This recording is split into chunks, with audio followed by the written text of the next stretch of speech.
So welcome to everybody. We're glad to have you. This I think is just the third of our classes. Is that right? Yeah. And we're on chapter 2 in the book. And I want to come in by making a couple of housekeeping announcements. The first is that the bulletin was wrong this morning. Oh, no. The class does not start at 10:10. What happens is it starts at 10 and we allow the first 10 minutes for gathering time so that by 10:10 we're ready to start.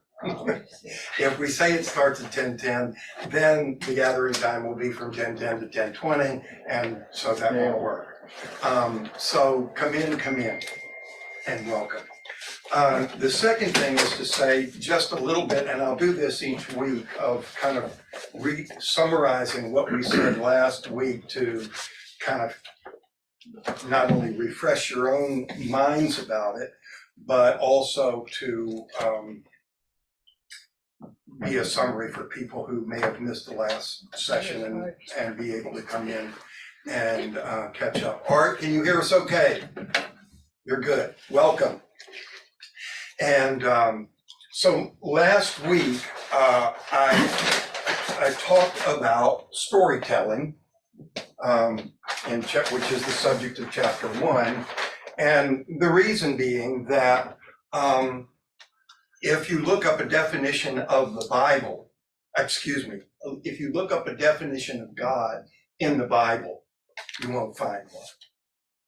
There's no essay on God or no definition of God.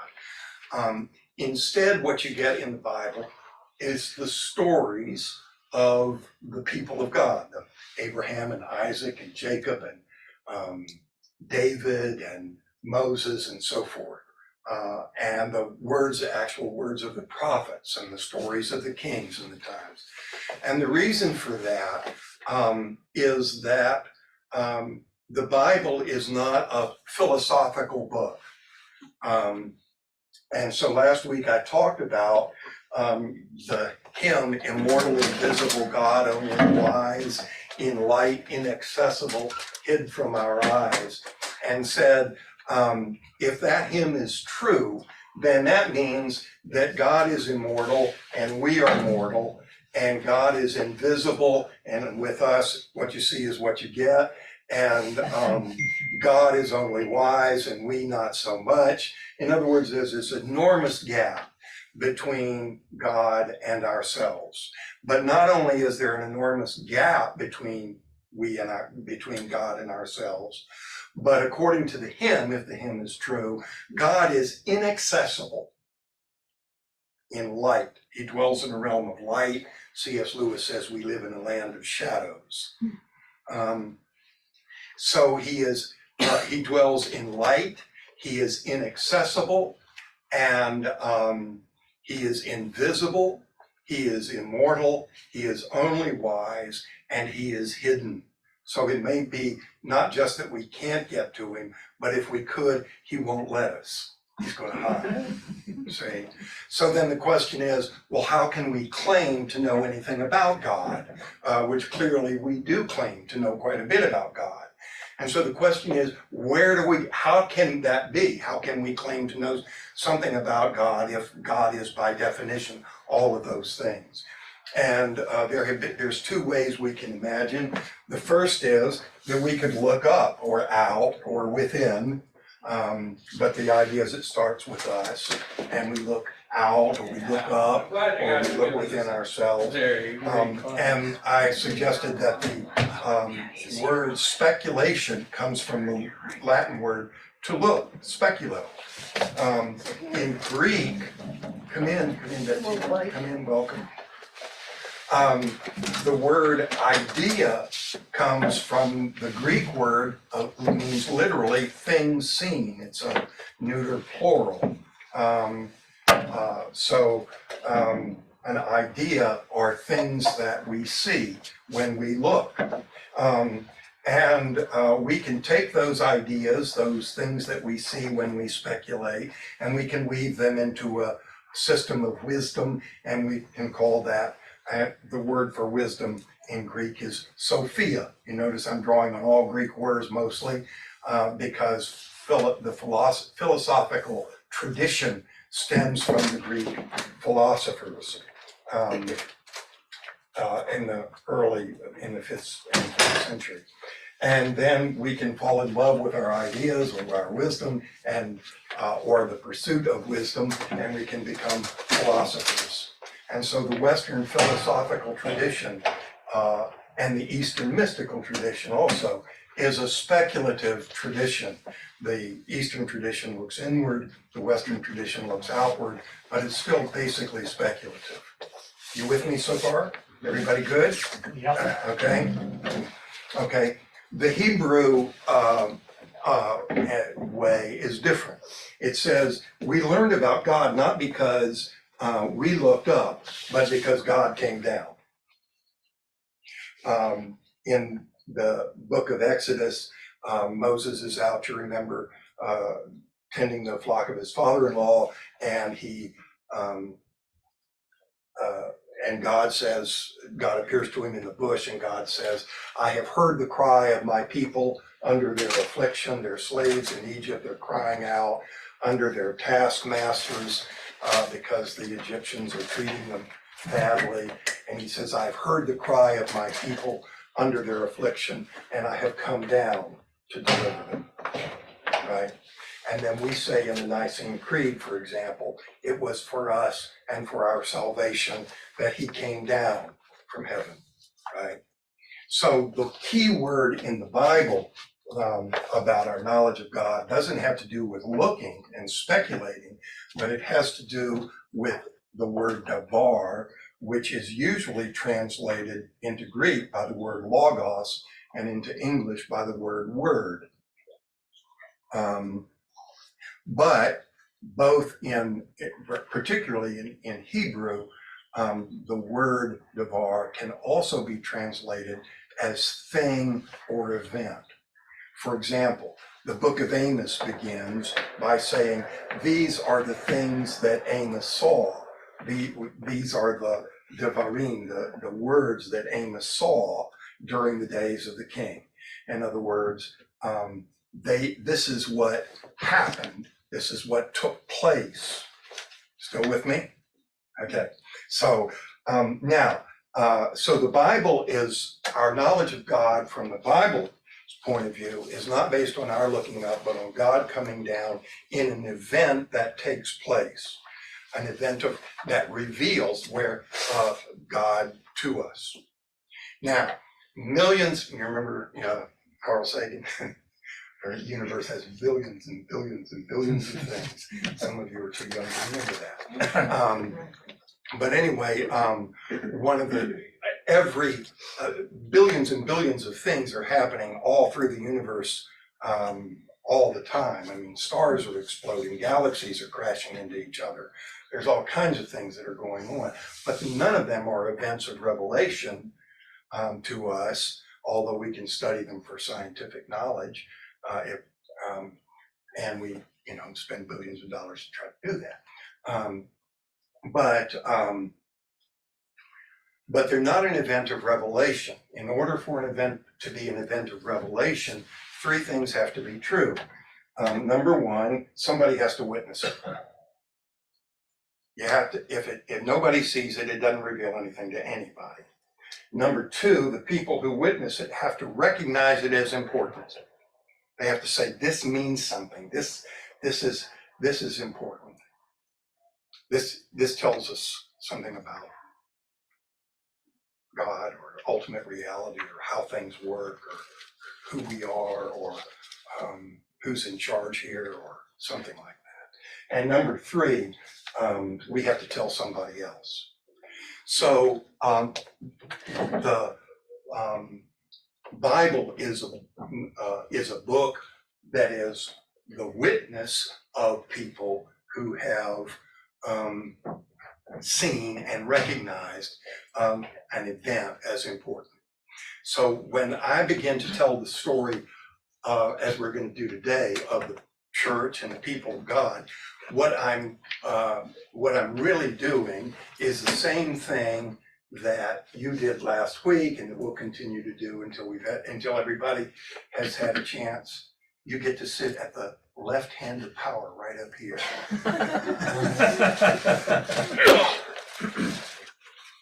So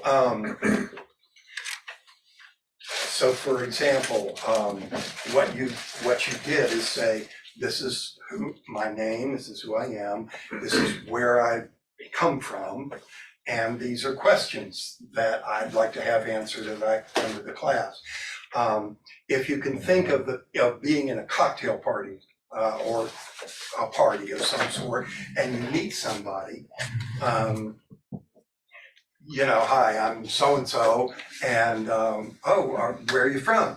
Oh, well, we just moved down here from Colorado. Oh, and what do you do here?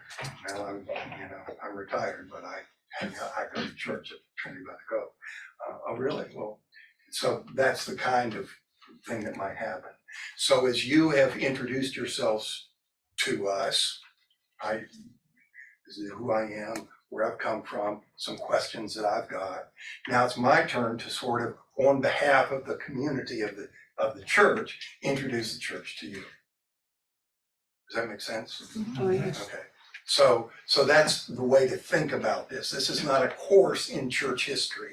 This is me sort of on behalf of the church saying, okay, I know who you are now, let me tell you who we are, right? But if I'm going to do that in light of this paradigm of an event of revelation creating a community of witness, and I've been saying that the church is the community that is bearing witness to this event, then I have to do it in a way, I have to tell who we are in terms of that revelation. Now, last week, there was a very important question that was asked. And I'm afraid, I said to you as you came out of church last week, I think I gave a really crummy answer to that because it was an untrue answer. And in fact, I can develop it as we go on. But it probably wasn't a very helpful answer. The question was, suppose I don't know anything or believe or choose to believe anything about the event of revelation that you're talking about, namely that God raised Jesus from the dead and poured out the Holy Spirit on the church. Do I have to accept that in order to come into the community? And I gave an answer that kind of was looking ahead to the outcome of that question, but I want to answer it again, hopefully in a little more satisfactory way, because I think it's a profound and important question for all of us. And I'm going to do it by telling a story, naturally. When I first came to a parish that I served in the Diocese of Southeast Florida years ago, there was a woman on the vestry who said to me, "You need to go visit my husband." And I said, okay, I'll do that. So she gave me the address and I called and made an appointment. The first week or so I was out there and I went out to visit him. They lived in a beautiful home on the ocean in Boynton Beach, Florida, which is just north of Boca Raton and south of West Palm Beach. And he was an interesting guy. He was a mathematician. He was the president of a national company that did, what did it do, honey? Landfill policy, environmental policy we had a vestry retreat in his offices one year, and he said the environmental legislations for the states of Pennsylvania, Illinois, and New York were written in this room on this, on this. And he was a Marine fighter pilot, and in fact he had won the Top Gun trophy. He was literally a Top Gun. So, and he took my son and me, when my son was about 6, up in a little plane, and we did loops over the Everglades one time. So we always called him Top Gun. But anyway, so he said, I'm so glad to see you. And he said, I just want to say a couple of things. He said, number one, I love your church. He said, my wife and I joined a few years ago, and everybody has been so welcoming, and I made friends there, and it's just a great place to be, and that's terrific. And he said, number two, he said, I love the church. He said, I don't think there's any organization in the world that does as much good for as many people as the church. He said, more than the welfare department, more than the Heart Association or the Cancer Society. He said, the church helps more people in more ways than anything else. And he said, I believe in God. He said, you know, it's absolutely clear to me that the universe is created by God. He said, I'm a math major. And he said, he started talking about the number pi, and he said, people call it an irrational number. He said, it's not the most he said, all the other numbers are irrational. He said, you know, and his eyes began to well up. Well, I've cried over math too. But anyway, he said, you know, he says, it's just clear to me that God has made the universe and that there's God. And he said, but it's inconceivable to me that the God who made the universe could know or care anything about me. He said, that doesn't make any sense to me at all. And he said, I have no idea what you mean when you say Jesus is the Son of God.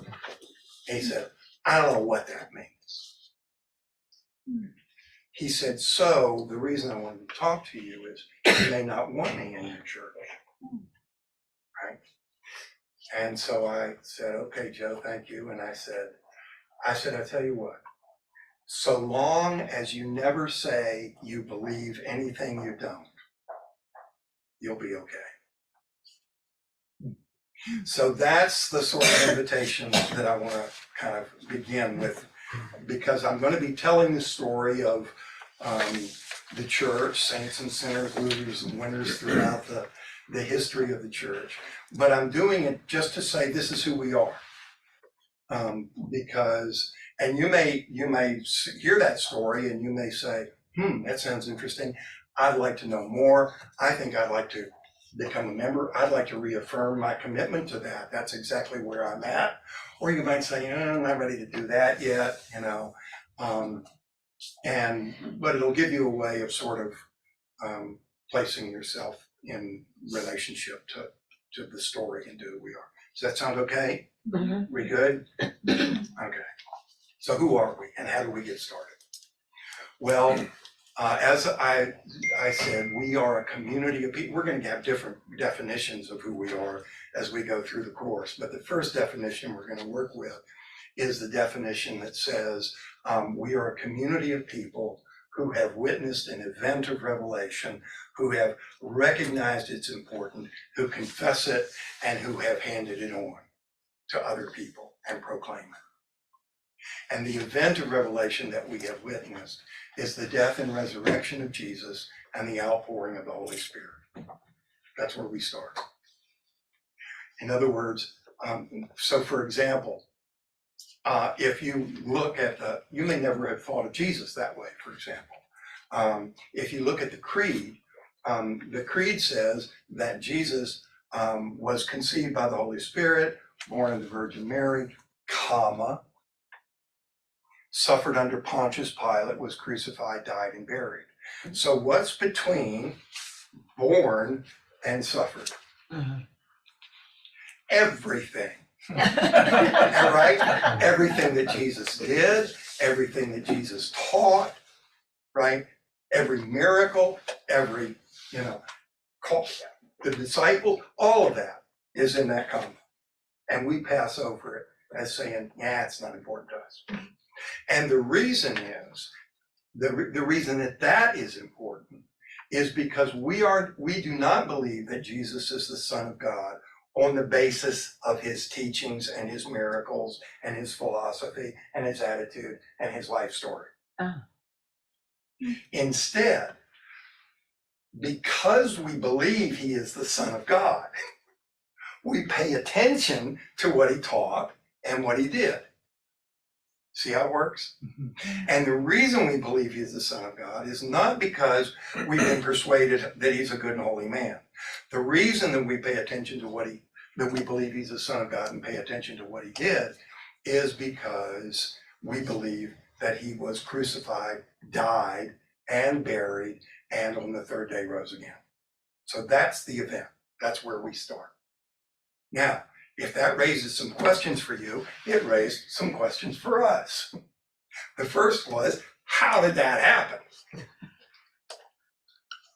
I mean, I don't know how many generations of humans there have been before or since, but nobody that I know of was raised in such a way that people encountered him. And not as, and we'll talk more about that next week. But anyway, so the first answer is, well, clearly God must have done it. He didn't do it himself. Nobody did it for him. So God must have done it. So the first thing that we have to say is we believe in God. But as you know, the word God can be used in many, many ways.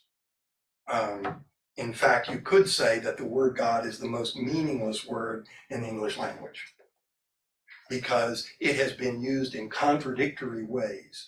You know, if you're an Aborigine living in a jungle someplace, you might believe that every tree has a God, or every tree is a God, or the river is a God, or you might, or if you're a philosopher, you might believe in an unmoved mover, or you might speculate about the good and the true and the beautiful, and you know that might be God for you, or you might say that the gods are nothing more but than the forces of nature. You know that there's a God of war and a God of love and a God of peace, and you know, and each of these forces and these gods are have their own dynamic and their own life.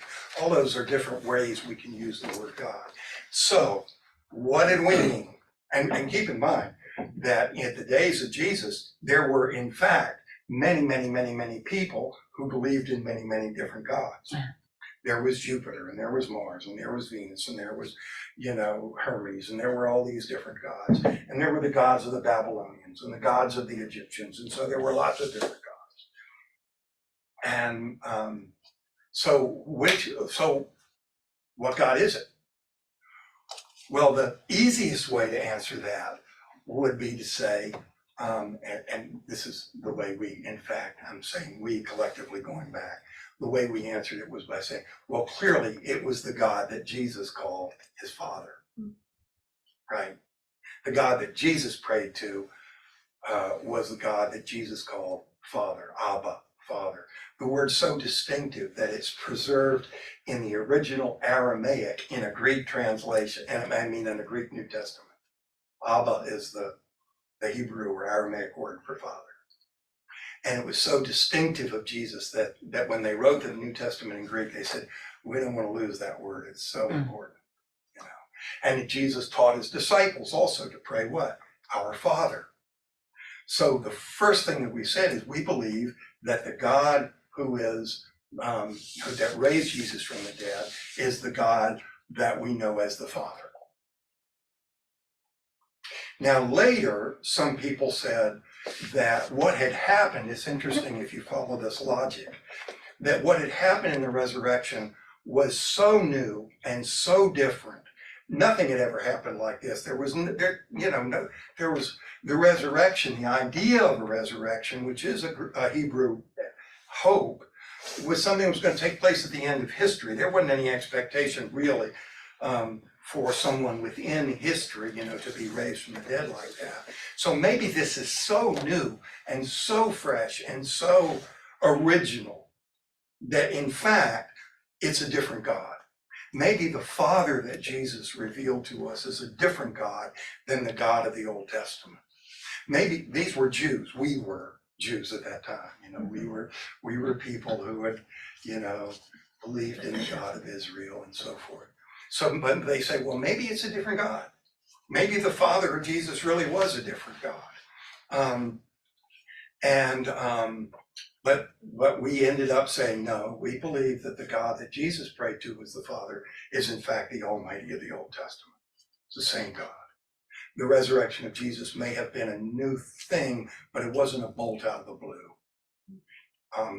He died in accordance with the scriptures, which doesn't mean the scriptures tell us that he died, but there was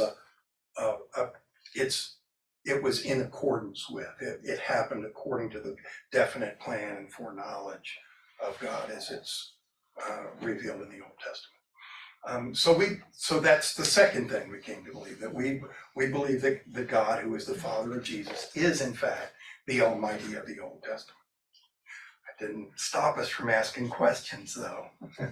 So the next question, as we moved a little farther along and as the church sort of spread up into Hellenistic parts of the world where Greek philosophy began to be important and so forth, people said, well, maybe the God that is revealed in the resurrection of Jesus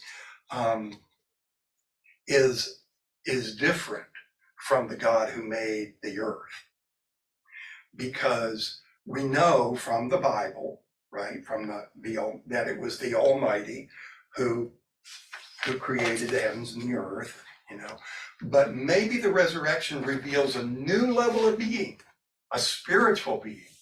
Maybe it means that we are spiritual people, and that the old God who made the earth, this land of shadows and darkness and sin and corruption and all of that sort of thing, maybe that's a different God. Maybe that God who was,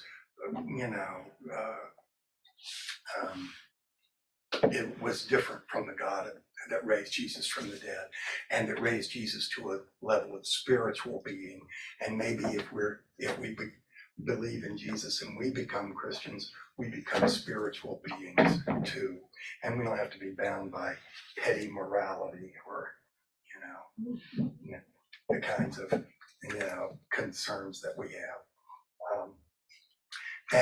But we ended up saying, no, we believe that the one who is the Almighty is the creator of heaven and earth. And so that was sort of, that anchored us in the tradition that we had already grown up in, so to speak, because all of the first Christians, Peter and James and John and so forth, were all Jewish Christians. So we didn't start out as a sort of blank tablet either. We have our own history. So in order to tell you who we are, I have to tell you that story too. And I think maybe we have gotten to a place where we've just discovered where the first overlap in classes will be. Is that right? I think so. Okay. So next week I will take up the story that's told in the Old Testament. Because I want to give those of you who haven't had an opportunity a chance to introduce yourselves to us, at least for the next few minutes. Well, it's 10:59, and as I said, some of us have to go or get to go to church now.